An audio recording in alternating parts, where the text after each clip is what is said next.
So here on the phone with Earl Foote, the CEO and cybersecurity guru and chief technology consultant for Nexus IT. And Earl, appreciate you so much taking some time to have a conversation with Greg and myself.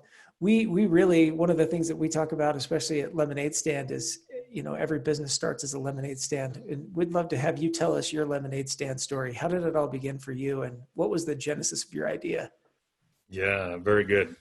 First of all, just thanks for, having me here and having this conversation. And certainly it'd be my pleasure to kind of tell the backstory behind how Nexus IT started almost 22 years ago now. Probably more than anything, just a harebrained idea between my brother and I. And we definitely, started as a lemonade stand, as many businesses do. Most startups, of course, start with no capital. We started with a $500 personal investment. So $250 from from each of us. We went for it.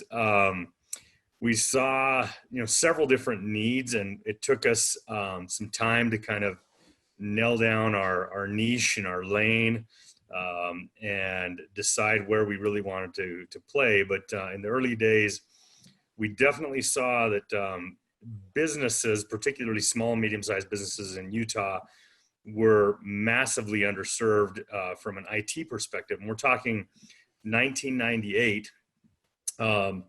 Literally there were businesses who were still not operating on computers. And those that, particularly small and medium-sized businesses that were now operating on computers or beginning that digital transformation, they were grossly underserved, and the available talent to them and professional services was very lacking. And so we saw a very good potential lane to add some significant value to the local business community by offering what we call white glove, hyper responsive IT support and services. Very hyper professional types of services. We also, dabbled in retail a little bit. We, did a lot of gaming systems and things like that. We dabbled in the audio video production world. For some time, we produced turnkey audio video production computers for studios. Back in the day, you couldn't buy a computer off the shelf to produce audio or video. They simply wouldn't perform well enough, and all of the bloatware and everything that was loaded on those off the shelf, they just weren't capable. And so we kind of honed a talent to hack up the operating system per se a little bit, really slim down the resources, and became very proficient at understanding how to integrate all the hardware and software for audio video production. And at one time we were shipping audio video production studios around the country and some internationally. Early, I would say maybe around 2004, 2005, when computers kind of caught up with the technology and people could buy them off the shelves to, just install in an audio video production studio, that market kind of went away. And so we dabbled in a few different things here and there. Really, we've always kind of just settled on the lane of hyper professional, business IT services. And that's really where we've honed our niche and where we add significant amounts of value, in our industry. And we have a little saying, a little slogan. It's something that we probably should use a little bit more in our marketing and stuff, but it's more than IT. We go way above and beyond our client relationships, than just some mediocre, help desk. But we're very, very actively engaged in our partner relationships with our clients.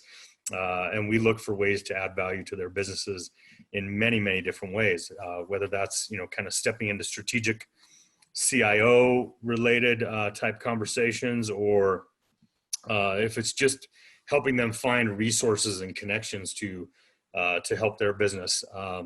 Certainly, with being business leaders who have been at this now for 22 years, we've learned a lot of things over our careers. We don't know all the answers. We don't know all the formulas, and our formulas don't work for every business. But a lot of our clients are not as seasoned. Sometimes they come across business challenges that we've seen before, and so we're able to give some advice, right?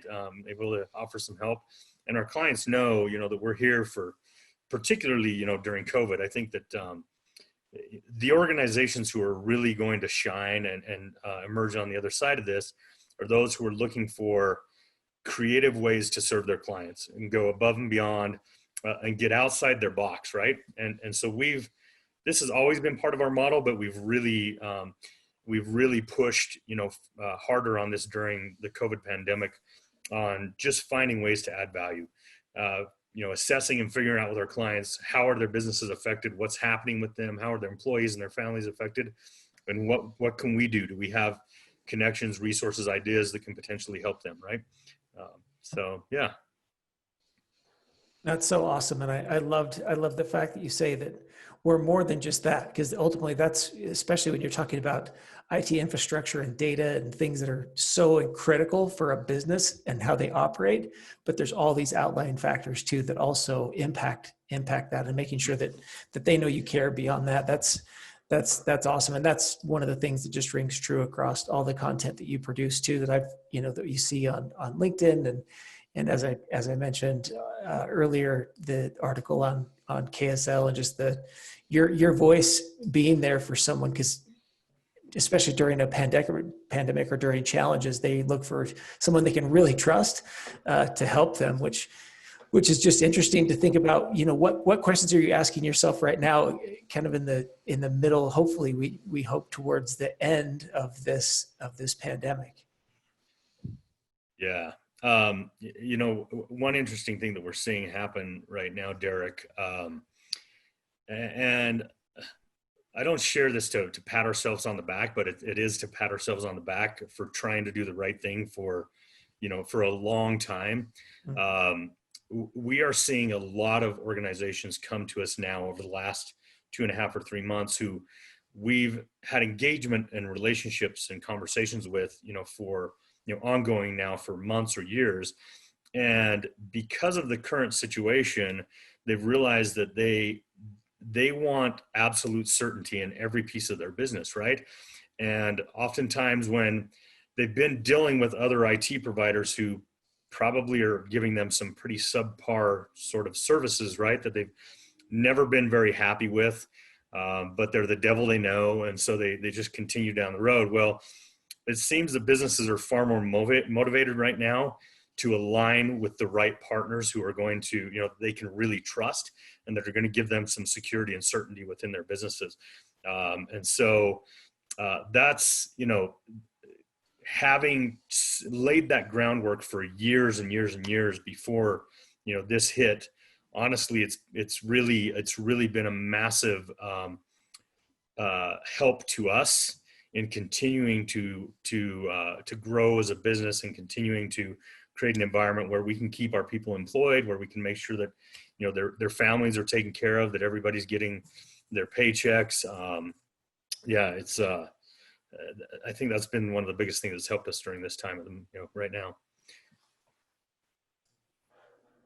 And I'm sorry, I don't know if that answered your question or not.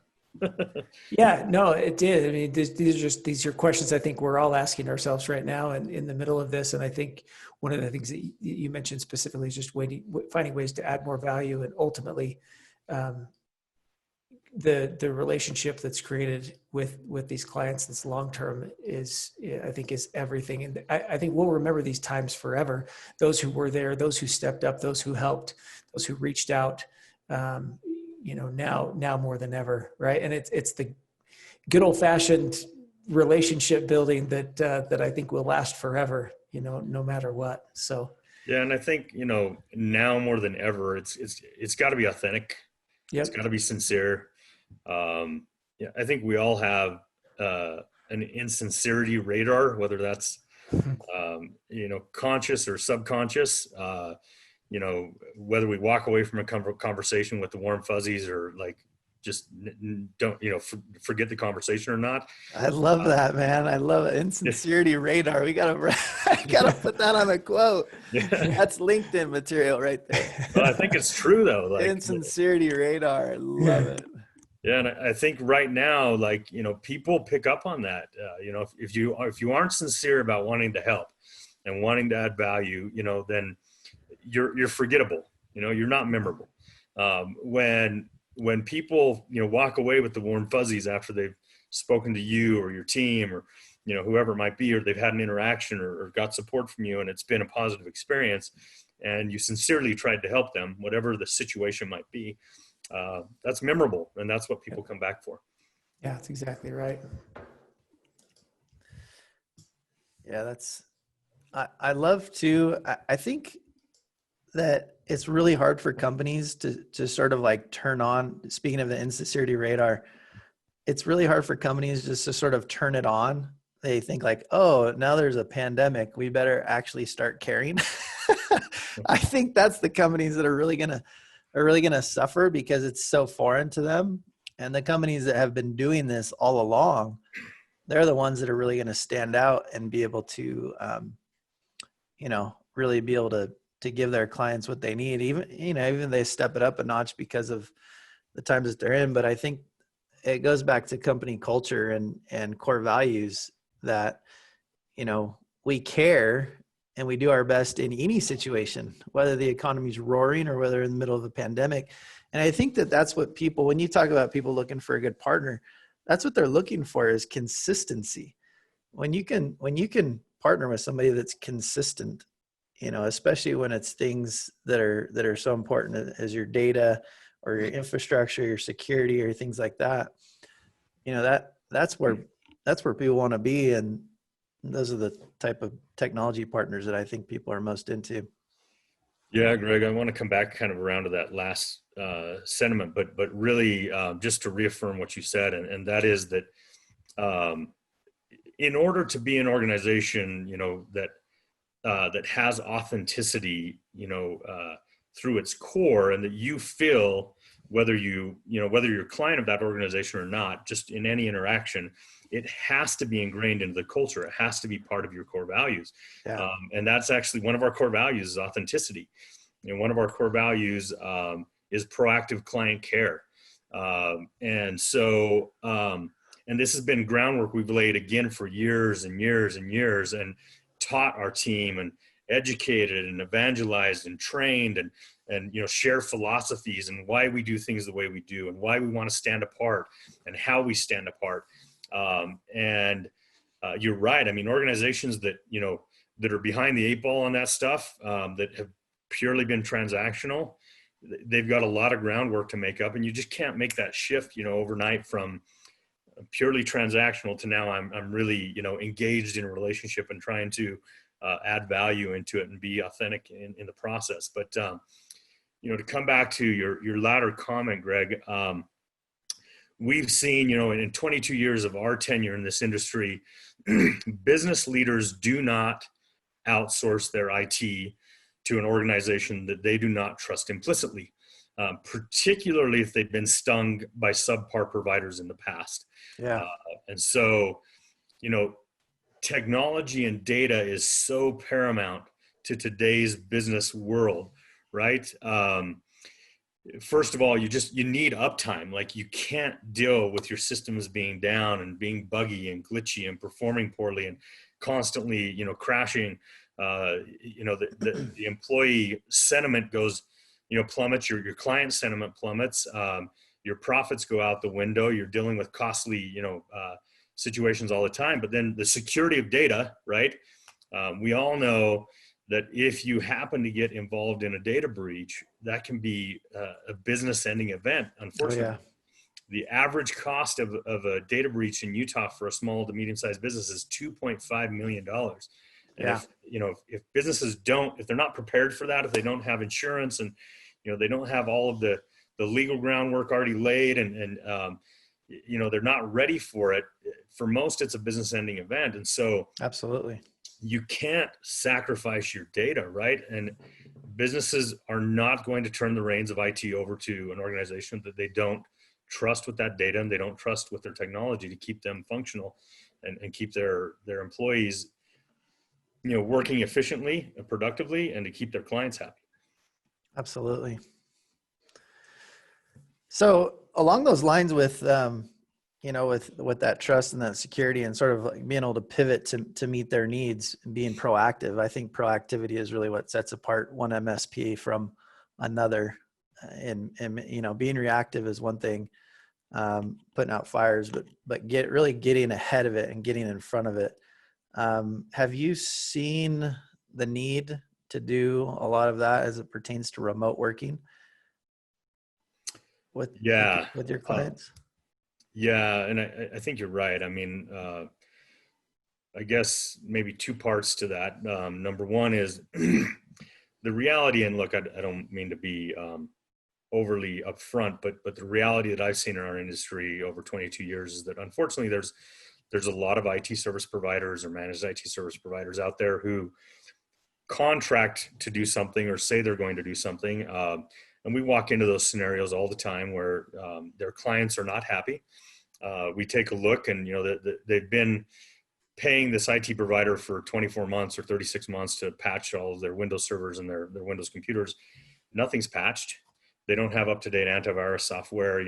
They don't keep their commitments. They aren't proactive. Yep. And that's a game killer in this industry.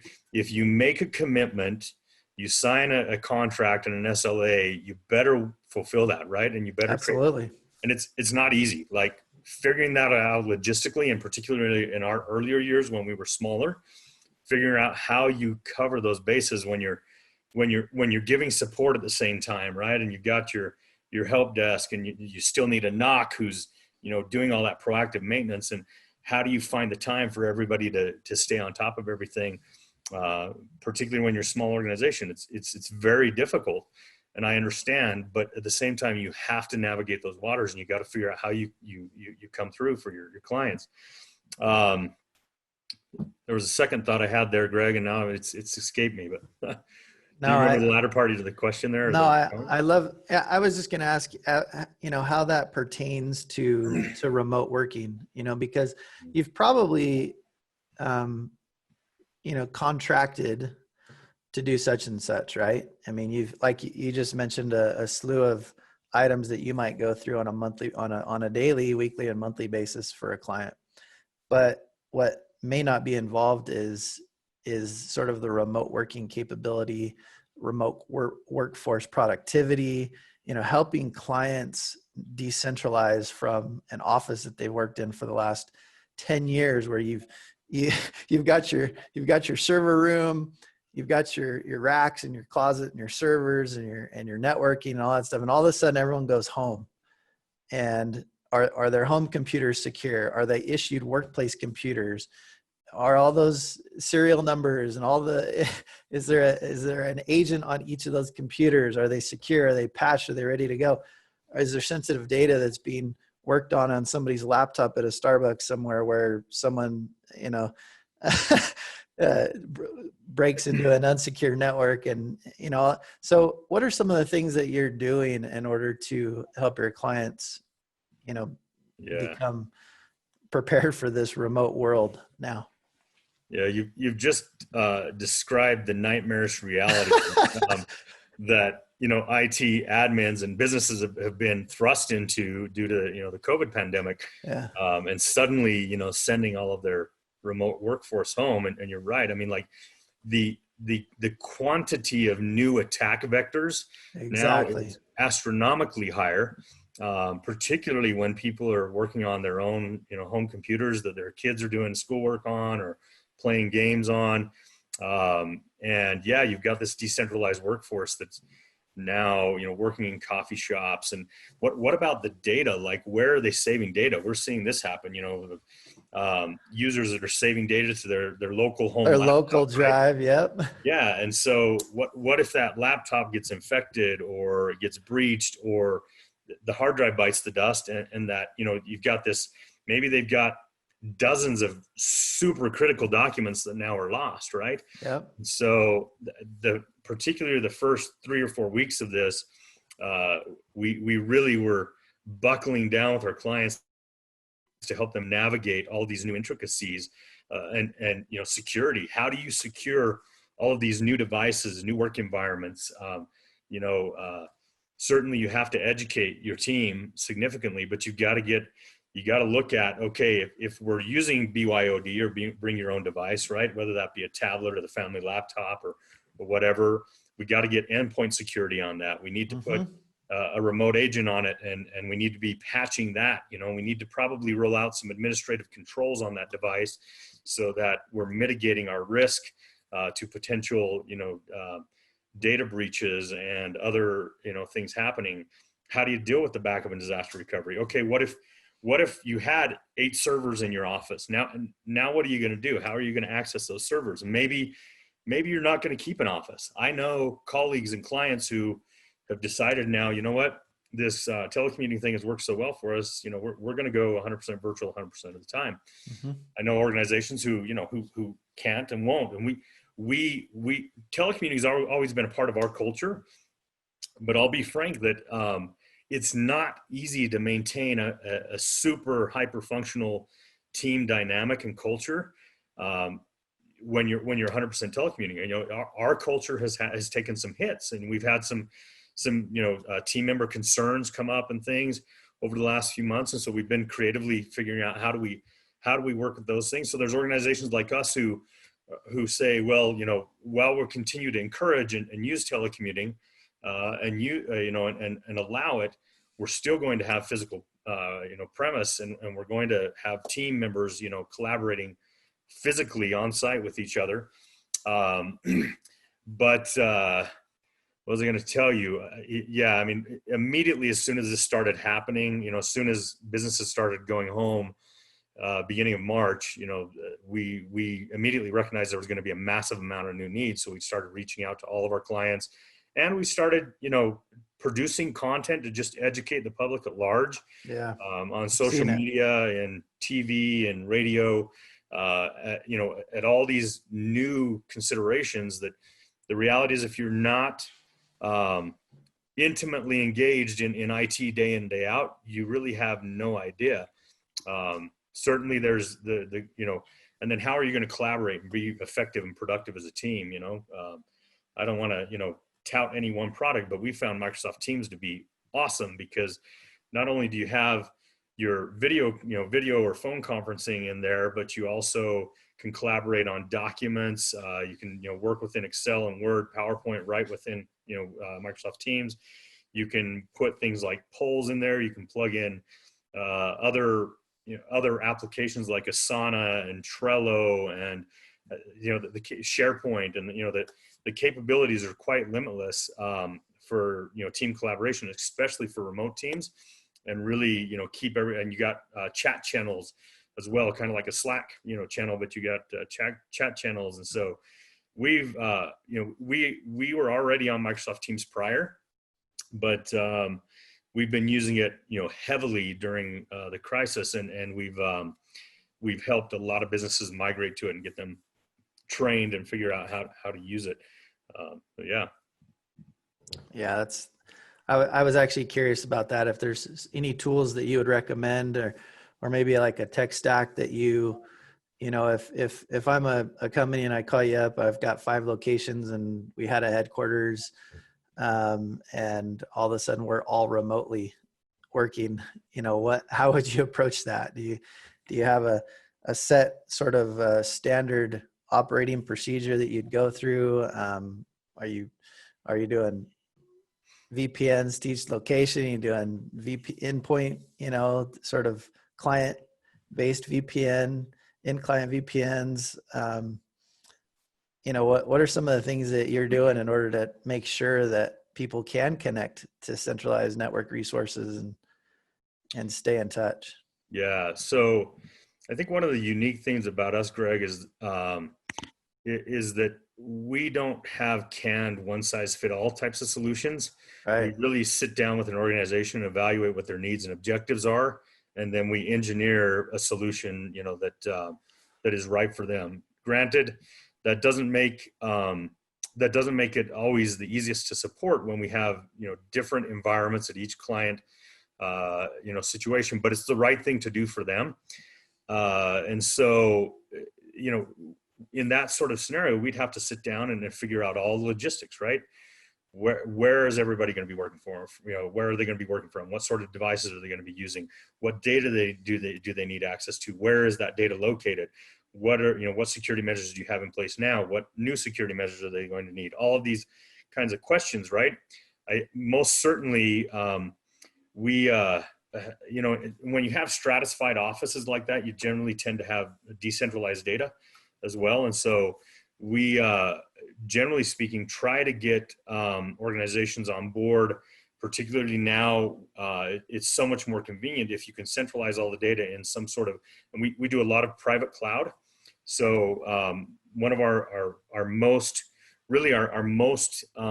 popular package that we sell over the last several years is an all-inclusive IT as a service that covers all the resources they need in the cloud. It covers all their hardware. It covers, if they do have an office, it covers switches and routers. It covers Office 365. It covers all their support, backup and disaster recovery, cybersecurity, on and on. It's one full package. And so when Your it makes entire sense, IT infrastructure. I love that. yeah, all they have to do is subscribe a user at, depending upon the situation, X dollars per user per month, and everything is covered. They never have to think about it again. They don't have to procure equipment. They don't have to amateurize equipment, in taxes. It's all operational expenses, which for a lot of organizations works better from a tax purpose anyways. And it's a lot easier to deal with from an accounting perspective. So That's great. yeah. And I love what you said about looking at each situation, because there are some MSPs, and maybe it just depends on the business model and what you do and the size of the customer you work on and all that kind of stuff. But some will say, hey, you need to fit into this box. So we need you to work within the confines of what we've designed for you. And they're saying that even before even knowing what that company does and how they work. So they might try to fit sort of a square, a round peg into a square hole, when it's not really the best thing for that business. So they might try to cause them to use a software or a tool or an operating procedure, when in reality there might be something better for them that the MSP just doesn't want to work with, it doesn't want to support. Is actually a kind of a disservice to that company. Yeah, it's entirely true, Greg. And let's do an expose on the industry, right? And talk about the reality of the genesis of that mentality. Yeah. Comes from best practices groups of trying to teach MSPs to streamline their operations and be more profitable, right? Yep. So when you can fit everybody within a box, then it's a lot easier to support them. Yeah. And your costs are less, right? And like going in and out. yeah, right. I mean, when your offerings like these three things, which, look, that philosophy is correct, but the reality is when you're dealing, at least we've found, and particularly in this market, we've found that, dealing with business to business technology, you cannot take a canned approach. Like, you cannot cover everybody's bases. And yes, most definitely, you need to look at best practices. You need to look at, what are the best practices we need to implement from a cybersecurity perspective? What compliance needs do you have? What do we need to make sure we cover, there? And what are your data needs? And, what are your collaboration needs, and et cetera, et cetera. But if you try to fit everybody in that box, you're going to narrow your field of potential clientele extremely tight, or you're going to have a lot of unhappy clientele who, might get on board and then 3 or 6 months later go, yeah, this isn't working for us, and we're gone, right? Yeah, you're not making burgers. Yeah, no, Right. This is a very complex industry. It sure is. I may be biased, but the reality is, I think that delivering IT support and services is one of the most complex industries that's out there, and it evolves and changes daily. And so staying on top of it is no easy feat. Yeah, I agree. That's one of the things that I was really curious about too, Earl, as you talked about with all of these companies and teams now moving remote.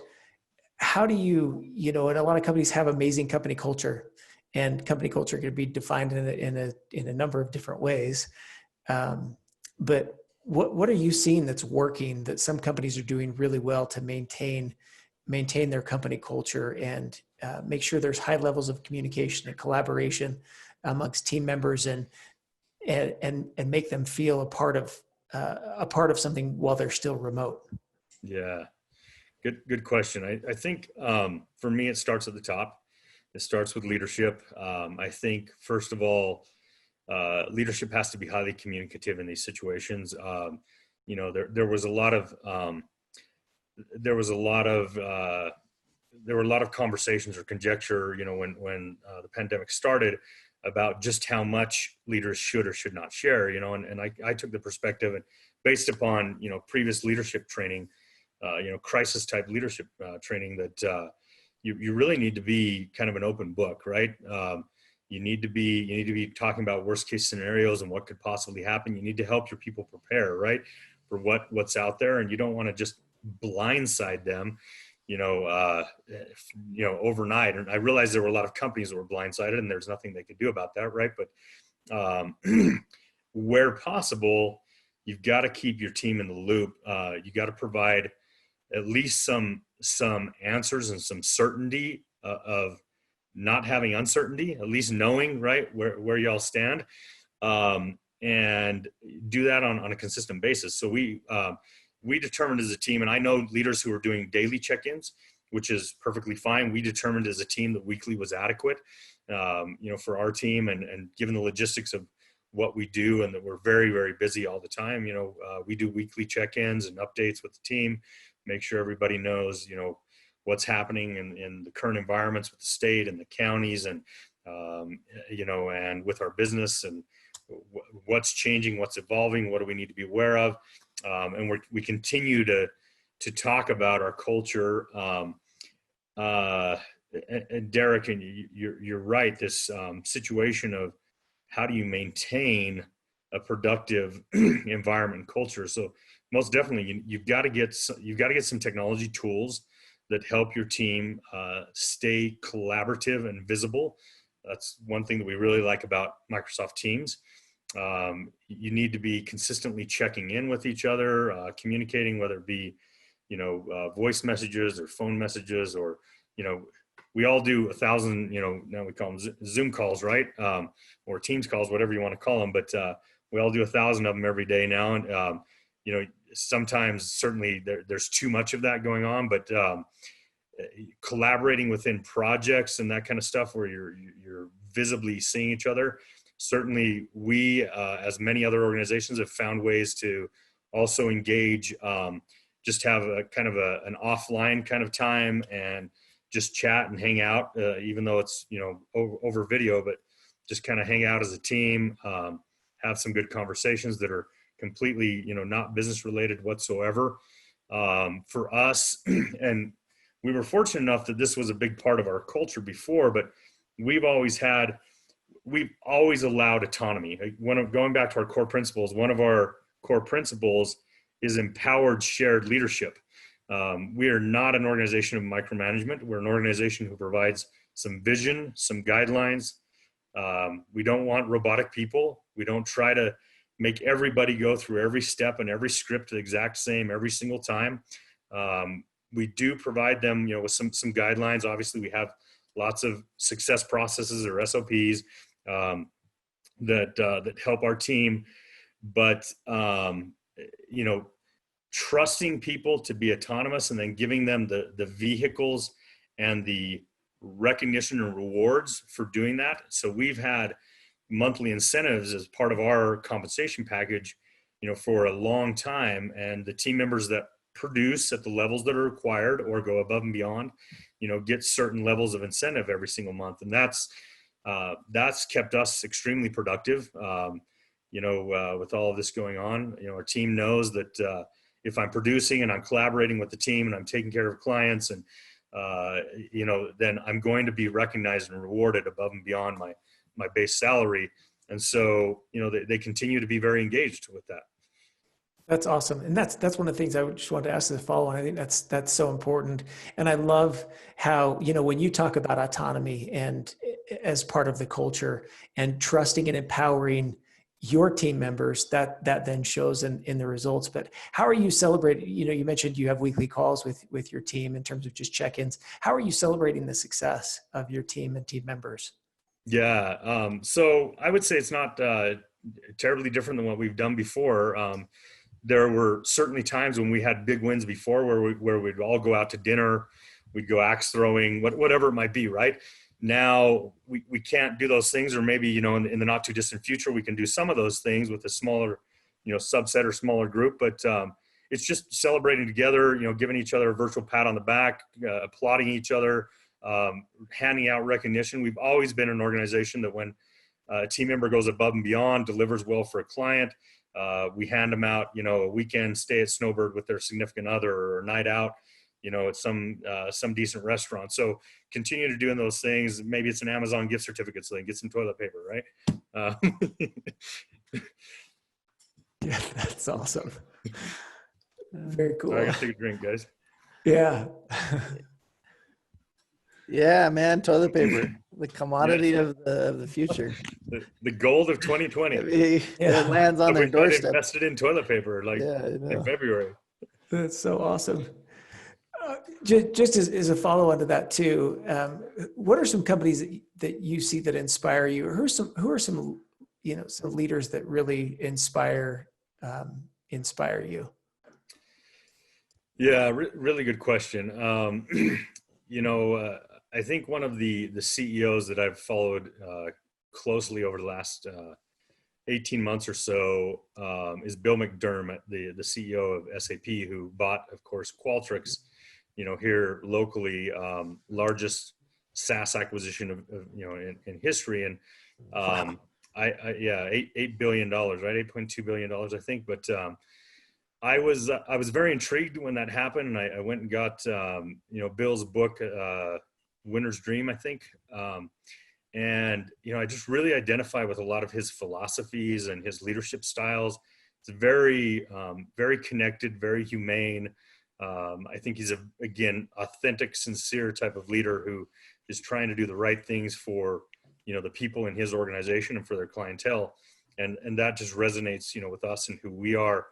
And so seeing that, I would say collectively our Silicon Slopes community here in Utah, I think has been I think we just have to applaud and commend all of the efforts of so many business leaders, particularly that in that tech segment, that have really gone way above and beyond to try to make sure that their teams, that the public is very well informed, that they're trying to solve problems. Like, they've stepped way outside of their lanes to try to get, how do we get PPE here?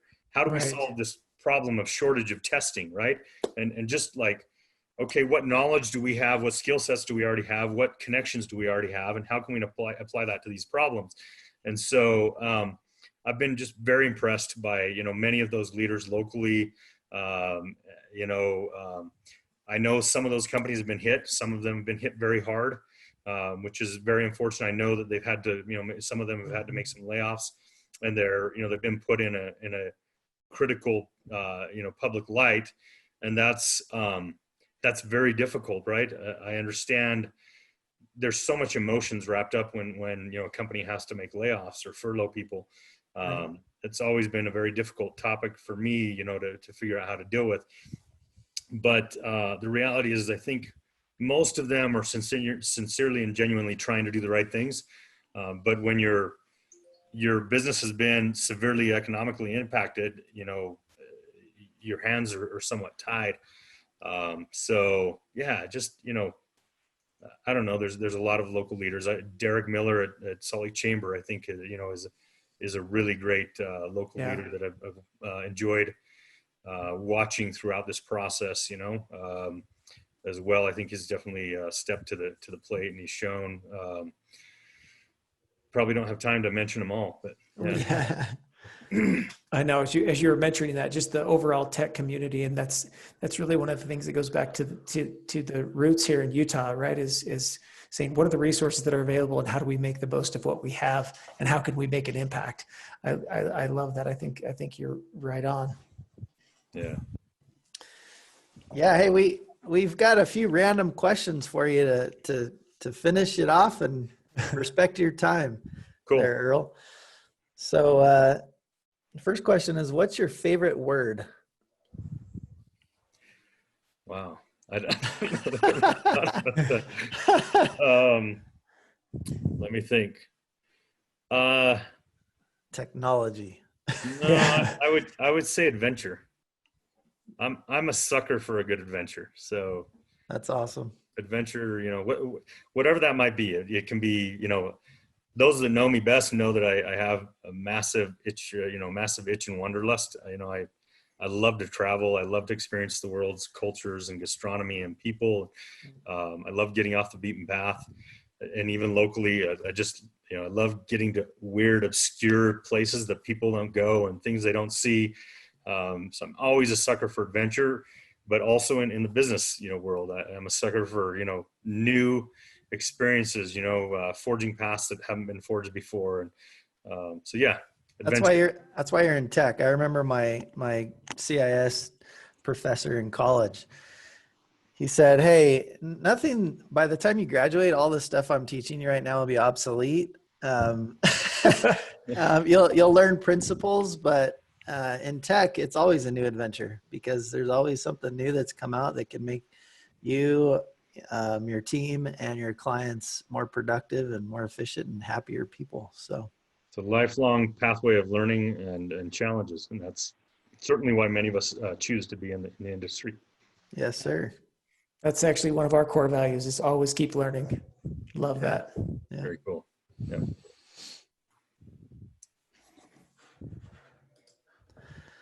Well, good. I don't have any other questions.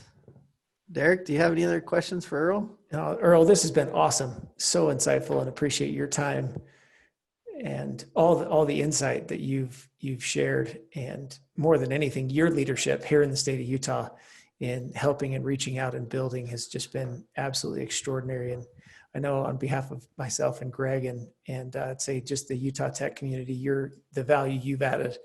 I mean, not only speaking for the last 22 years, but as of late has been meaningful. So just appreciate Absolutely. your time and the conversation so much. Well, thank you. I appreciate that, guys. That's it's meaningful for me. So thank you. Thank you.